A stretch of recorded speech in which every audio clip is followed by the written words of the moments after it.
नहीं, हम प्रेशर के आगे नहीं झुकेंगे दादा। आज 2 सालों से बोले तो जितना लोग दाल रोटी खाते हैं उससे ज्यादा हम दवा खा के हैं। उनको तो जिनको कई लोग टिकट तो ये भी कह रहे हैं कि ये शायद ये जेबी केसेस के लिए नुकसानदेह भी हो सकता है। मतलब जो चाहेगा कि मेरे मन का सीट मिले, मेरे मन का टिकट मिले, मतलब टाइगर जराम तो वो करने नहीं जा रहे हैं। खबर पर आगे बढ़े दर्शकों से एक विनम्र अपील, लेटेस्ट अपडेट के लिए हमारे फेसबुक पेज को फॉलो और लाइक जरूर करें, तो वहीं विस्तृत खबरों के लिए हमारे यूट्यूब चैनल को सब्सक्राइब जरूर करें। नमस्कार, एसएमपी न्यूज में आप सभी का स्वागत है। ये लाइव तस्वीरें, आज खास मुद्दा है और हमारे साथ है टाइगर जयराम महतो। लेकिन तमाम जो भी हमारे एसएमपी न्यूज के दर्शक हैं, आप सभी को विश्व आदिवासी दिवस की ढेर सारी शुभकामनाएं। जहां एक तरफ लोग कह रहे हैं कि भाई वैकेंसी नहीं निकल रही है, बहाली नहीं हो रही है, तो वहीं दूसरी तरफ जेएल कैंप के अध्यक्ष जयराम महतो ने भाई विधायक का वैकेंसी निकाल दिया है, फॉर्म भरा रहा है। बिल्कुल सही सुन रहे हैं आप। और बाकी मुद्दे तो हैं ही, बहुत कुछ सवाल हैं। जयराम जी, एसएमपी न्यूज में आपका स्वागत है और साथ में आपको भी विश्व आदिवासी दिवस की शुभकामनाएं। आपका धन्यवाद। आपके तमाम दर्शकों का जो आपके चैनल को सुनते हैं, देखते हैं, उनका भी धन्यवाद, आभार।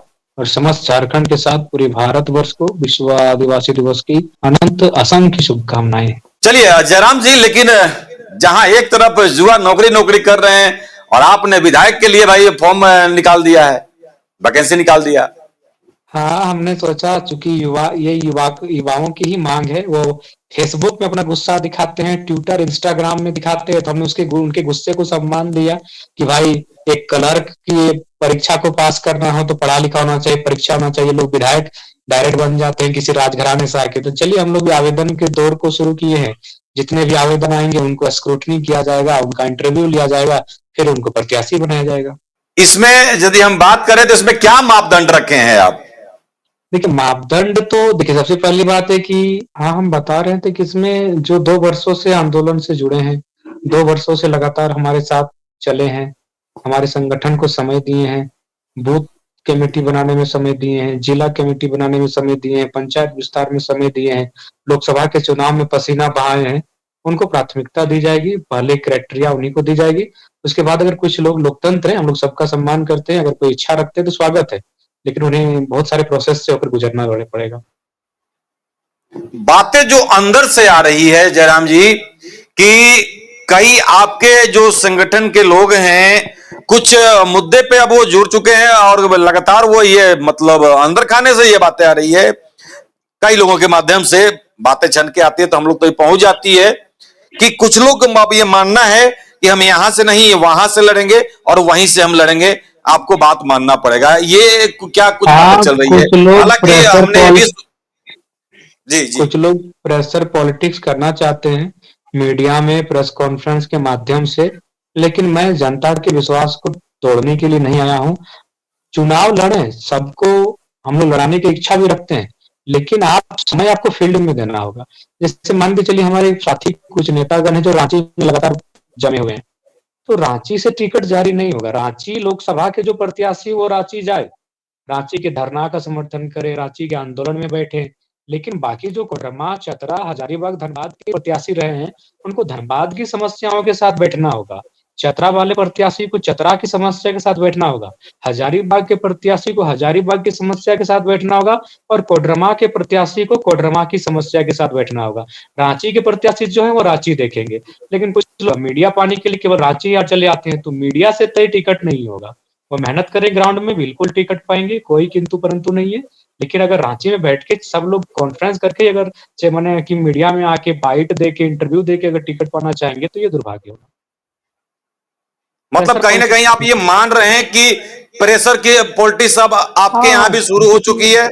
प्रेशर पॉलिटिक्स कुछ लोग करना चाहते हैं, और वे वही लोग हैं जो 2014 का भी चुनाव लड़ चुके हैं, 2019 में भी चुनाव लड़े हैं, और अगर जेबी केसेस नहीं आता तो भी वे चुनाव लड़ते हैं। जो लोग नया चुनाव, फर्स्ट टाइम चुनाव लड़े, वो हमारे विचारों के साथ हैं। वो ना बगावत करना चाहते हैं, वो क्योंकि उनको पहचान दिलाया है, उनको एक सम्मान मिला है। जो युवा आज किसी पार्टी में पंचायत के अध्यक्ष तक नहीं पहुँचते, उनको आज जिला में, केंद्र में सम्मान मिला है। आज लाखों हज़ारों वोट आके उनको सम्मान मिला है आज। तो वे सम्मान का महत्व समझते हैं, लेकिन कुछ लोग जो 2019 में भी चुनाव लड़ चुके हैं और अगर जेबी केसस नहीं आता, जयराम महतो नहीं आते, तो भी 24 का चुनाव लड़ते ही लड़ते। तो ऐसे लोग थोड़ा-सा कुछ लोगों को प्रैक्टिस मने प्रेशर पॉलिटिक्स करना चाहते हैं, लेकिन हमने स्पष्ट कहा है कि भाई अगर आपको गांडे लड़ना है, तो गांडे की समस्या में बैठना होगा, कोडरमा लड़ना है, तो कोडरमा की समस्या के साथ खड़ा होना होगा। धनबाद लड़ना है, तो धनबाद की समस्या के साथ खड़ा होना। रांची जिनका है, वो रांची देखेंगे। तो ये क्या मान के चलें, ऐसे में जो बातें सामने आ रही है, और आपने भी पहले कहा था हालांकि कि जब रांची आप आए थे तो शुभकामना आप दे चुके थे, लेकिन जिस तरह से ये प्रेशर की राजनीति जेबी केसेस में चल रही है तो हम प्रेशर के आगे नहीं झुकेंगे दादा। आज 2 सालों से बोले तो जितना लोग दाल रोटी खाते हैं, उससे ज़्यादा हम दवा खा के हैं। जब इतना प्रेशर हुआ, आखिर क्या कारण था? एक 29 साल का लड़का आज इतना संघर्ष कर रहा है। आज बिल्कुल। प्रत्येक दूसरे दिन, तीसरे दिन बीमारियों का सामना कर रहा है, तो प्रेशर के आगे कहीं नहीं झुकेंगे। जनता ने विश्वास जताया, जनता के विश्वास के साथ कोई समझौता नहीं होगा। उनको तो जिन पर कई लोग शंका तो ये भी कह रहे हैं कि ये शायद ये जेबी केसेस के लिए नुकसानदेह भी हो सकता है। नहीं, कोई नुकसान नहीं होगा। हम लोग 2024 का ही चुनाव लड़ने नहीं आए हैं। ये हमारा पहला स्टेज है। हम 29 लड़ेंगे, 34 लड़ेंगे, 39 लड़ेंगे, 44 लड़ेंगे, 54 लड़ेंगे। हम एक दूरगामी सोच की पॉलिटिक्स करने आए हैं। कुछ नुकसान नहीं होगा। ये बड़ी बात था, अभी बड़ी बात निकल कर आ रही है भाई जयराम महतो के द्वारा, क्योंकि देखिए पार्टी इन्होंने खड़ा किया, पार्टी का गठन इन्होंने किया और ये केंद्रीय अध्यक्ष हैं। और आपको बताते चलें, हालांकि ये बातें लगभग सबके पास पहुंच चुकी है कि झारखंड में एक और नवनिर्मित यूं कहे या नई पार्टी का उदय हो चुका है, जो जेएलकेएम के नाम से है। और थोड़ा सा इसके बारे में, ये कितना इसके लिए संघर्ष करना पड़ा जयराम महतो को, थोड़ा सा इस पर हम जयराम जी आपसे जानना चाहेंगे। जी, बहुत संघर्ष करना पड़ा दादा। सबसे पहले हम लोग झारखंड इनकलाब दल के नाम से पार्टी का रजिस्ट्रेशन करने दिए थे। शॉर्ट फॉर्म में जिद था, वो हमने ही पसंद किया था कि जिद अच्छा लगेगा सुनने में, युवाओं की जिद। तो हमने झारखंड इनकलाब दल के नाम से पार्टी को रजिस्ट्रेशन करने के लिए दिया था। लेकिन क्या कहिएगा, हमारे ही कुछ साथी हैं जिन्होंने अपने पार्टी के संविधान को, पार्टी की तमाम बारीकी चीज़ों को विपक्ष के लोगों तक पहुँचा दिया।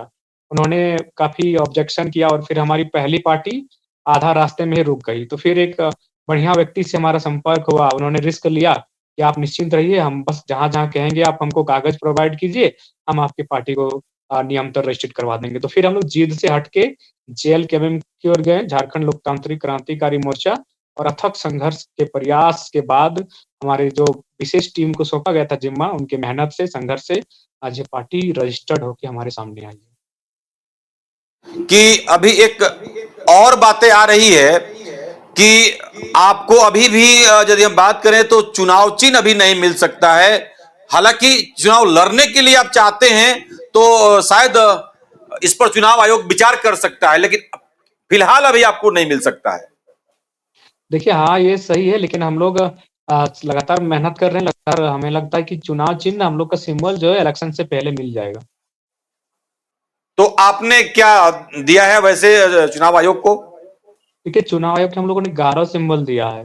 अब उन गारो सिंबल में से जो उनको ऑब्जेक्शन नहीं होगा जिस सिंबल पे, वही सिंबल मिलेगा। तो मतलब अब मान के ये चले कि टाइगर जयराम महतो प्रेशर की राजनीति नहीं करेंगे? नहीं करेंगे दादा, कुछ नहीं। क्यों करेंगे प्रेशर की राजनीति? जो लोग आपके नहीं है वो आपके कभी नहीं होंगे, और जो आपके हैं वो आपका साथ छोड़ के भी नहीं जाएंगे। तो प्रेशर की राजनीति करने नहीं आए हैं। आज अपने शरीर का एक-एक अंग हम गला दिए हैं। मेरा केवल हाथ और पाँव सलामत है, जिससे हम फुटबॉल खेलते हैं और हाथ से वॉलीबॉल और कलम पकड़ते हैं। मेरा बॉडी के एक-एक पार्ट्स डैमेज हो चुका है, लिवर, चेस्ट, लंग्स, थ्रोट, आई, दाँत, आँख सब डैमेज हो चुका है। तो इसलिए कोई प्रेशर पॉलिटिक्स नहीं होगी।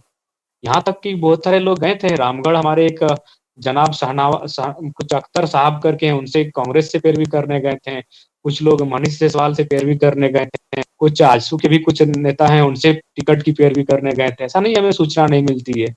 आज पहचान हम लोगों ने संघर्ष से दिलाया। माताओं बहनों ने 5-5 रुपए झोली फैलाकर उनके लिए चंदा माँगा, और वे लोग अपने महत्वाकांक्षी हो कितने हुए समझ सकते हैं। तो प्रेशर पॉलिटिक्स हम होने नहीं देंगे। ये साफ हो गया है। यदि कुछ एकदम लोग जो चाह रहे हैं कि प्रेशर की राजनीति हम करें, तो जयराम महतो ने अब क्लियर कर दिया कि प्रेशर की राजनीति मैं नहीं करूंगा। और हमारे पहले खबर में ही उन्होंने कह दिया था कि उन ऐसे लोगों के लिए शुभकामना है, चुनाव लड़ सकते हैं, जहां से भी लड़ना है लड़ सकते हैं। लेकिन अब एक और सवाल बन रहा है कि जिसने आपको मदद किया गिरिडीह लोकसभा चुनाव में, आज वहां पे ओहापो की स्थिति है। ठीक है, उनके जुबानी ही नहीं, लेकिन जैसा कि आपको पता है कि कुछ बातें हम लोगों तक कहीं से ना कहीं से पहुंच जाती है। लेकिन वहां पे भी अब एक ओहापो की स्थिति है कि जयराम महतो जी हमारे क्षेत्र में आते हैं, कार्यक्रम करते हैं, सभा करते हैं। ये क्लियर थोड़ा सा कर देते पहले कि आखिर यहां से वे लड़ेंगे या कौन लड़ेंगे। देखिए, सबसे पहली बात, आप जिनकी बात कर रहे हैं वो लोकसभा लड़े हैं, उनके अंदर 6 सीटें आती है, वो कहीं से लड़ सकते हैं। लेकिन जो शख्स की आप बात कर रहे हैं वो उसी सीट से लड़ते हैं, तो अगर वो हमारे साथ आते हैं तो हम लोग प्राथमिकता उनको देंगे उस सीट से। तो क्या सीट निकालने से जिन्होंने भी आपका मदद किया था, आप उनके साथ नहीं जाएंगे? नहीं, बिल्कुल, जिन्होंने मदद किया था वो हमारे दल से लड़ेंगे तो जरूर उनके साथ जाएंगे। और नहीं, देखिए, उनका तो खुद की पार्टी है, तो वो आपके साथ कैसे आएंगे? देखिए, सबसे पहली बात, वो राज्य में पार्टी प्रभावी नहीं है उनकी, इस बात को मानना होगा। लोकसभा में वो विधानसभा के चुनाव लड़े थे, उनकी पार्टी का वोट क्या आया, लोकसभा में वो लड़े नहीं। हमारी पार्टी स्थापित हो रही है, हम लोग 8 लाख वोट ला चुके हैं, तो उन्हें थोड़ा नहीं सा नहीं, उनका भी कॉम्प्रोमाइज करना रजिस्ट्रेशन होगा। हो चुका है बजाबते, हमने भी देखा है, चेक किया है उसको। ठीक है, उस पर हम लोग बैठ के बातचीत करेंगे। जी, तो जी, ये जी, कब तक उनके लिए संभव है कि आप लोग उनसे बात ठीक है, करेंगे, हम बस क्योंकि वो भी आपका इंतजार कर रहे हैं। 2-4 दिन में हम लोग बात करेंगे और डायरेक्ट बात करेंगे, और उनको भी साथ ले लेंगे जो असमंजस की स्थिति में वहां पर हैं, उनको भी साथ ही ले लेंगे। हाँ बिल्कुल, उनका साफ ये कहना है कि वापो की स्थिति है कि जयराम जी कुछ क्लियर नहीं कर रहे हैं, ना गठबंधन करेंगे ना कुछ करेंगे। मान लीजिए हमारी खुद की पार्टी है, तो आखिर वो हमें कहेंगे कि मेरे टिकट पे आप चुनाव लड़िए, तो वो कैसे लड़ेंगे? ठीक है, इसको हम लोग 2-3 दिन में क्लियर कर देंगे और जाके बातचीत के बाद जो होगी। चलिए, ये तो लगभग क्लियर हो चुका है। लेकिन प्रेस कॉन्फ्रेंस की यदि आप बात कर रहे थे, मुझे फिर से वो बातें याद आई कि उस प्रेस कॉन्फ्रेंस में क्लियर कुछ लोगों ने यह सवाल किया था कि कहां से चुनाव लड़ेंगे देवेंद्र नाथ महतो। तो उन्होंने कहा कि मेरा जहां जन्मभूमि है, मैं जहां शुरू से हूं, मैं वहीं से अपना फिर से एक कार्यक्रम का शुरुआत, अपना ये क्षेत्र अपना तैयारी कर रहा हूं, मैं वहीं से शुरुआत करूंगा। हाँ, ठीक है, वो तो हमारे संगठन के फीडबैक, जो संगठन का संगठन ही तय करेगी, ऐसा नहीं है। उनका तो सम्मान हमने दिया, आज लोकसभा चुनाव लड़े, वो एक अच्छा वोट लेकर आए, सम्मान में तो हमने कहीं कभी नहीं रखा है। लेकिन विधानसभा कहाँ से लड़ेंगे वो तो अभी तय नहीं हुआ है। मतलब जो तो जनरली चाहेगा कि मेरे मन का सीट मिले, मेरे मन का टिकट मिले, मतलब टाइगर जयराम महतो वो करने नहीं जा रहे हैं। नहीं, मन मुताबिक नहीं, आपको जहां से फीडबैक आएगा, जैसे जो जहां मेहनत कर रहा है वहां से मिलेगा। लेकिन आप भी जानते हैं कि दादा, तुम जनरली रांची सीट में रहते हैं, तो जो जहां से मेहनत करेगा प्राथमिकता उनको वहां दी जाएगी। टाइगर जयराम महतो तीसरा मोर्चा के साथ जा रहे हैं, उनके साथ चुनाव लड़ेंगे या अलग लड़ रहे हैं अब? देखिए, हम लोग तीसरा विकल्प के रूप में ही चुनाव लड़ रहे हैं, और जहां तक तीसरा मोर्चा का सवाल है, हमें लगता है कि हम लोग ठीक ठाक अपने जेल कैंप के माध्यम से चुनाव लड़ पाएंगे। इसमें कोई बाध्यता नहीं होगी, किसी प्रकार का प्रेशर नहीं होगा। हम लोग बिना प्रेशर के चुनाव लड़ना चाहते हैं। प्रेशर, वही युवा है, शायद उस प्रकार का मैच्योर नहीं हुए, परिपक्वता नहीं हुई है, तो प्रेशर से बचते हम लोग अपना स्वतंत्र होकर झारखंड लोकतांत्रिक क्रांति मोर्चा के माध्यम से ही चुनाव लड़ेंगे। एक और बातें चल रही है कि भाई टाइगर जयराम महतो चुनाव तो लड़ रहे हैं, लेकिन जीतने के बाद क्या किसी के साथ जाएंगे?